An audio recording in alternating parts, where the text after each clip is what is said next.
Mek rumah tangga di Jakabaring, Palembang tertipu oleh kontraktor yang lagi bangun kos-kosan miliknya.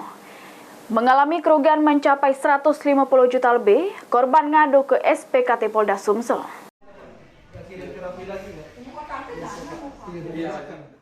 Mek rumah tangga yang merupakan warga Jakabaring, Palembang berinisial EY mendatangi SPKT Polda Sumsel didampingi keluarganya Widi Prabowo untuk melapor ke kontraktor berinisial SA. Bermula korban pakai jasa SA untuk membangun kos-kosan 2 lantai.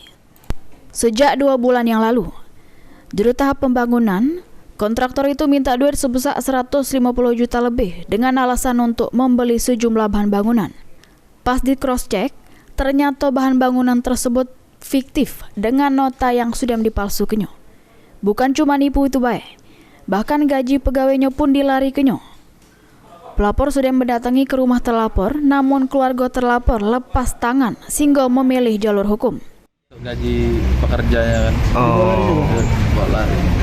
Dari awal pembangunan itu sudah berjalan berapa lama, Kak? Sekitar 2 bulan. 2 bulan, tapi masih fondasi. Ini udah naik buat ngecor ke lantai 2 tapi menghilangkan ya. Oh. Okay. Sebenarnya notanya cuma dikirim, cuma nota genteng sama kusen aja kan. Besinya itu juga dipalsuin. Jadi bahan-bahan yang lain dipalsuinnya juga. Jadi tapi nggak ada bukti kirim. Jadi total kerugian berapa? 150 jutaan lah. Ini laporan pelapor sudah diterima petugas SPKT Polda Sumsel.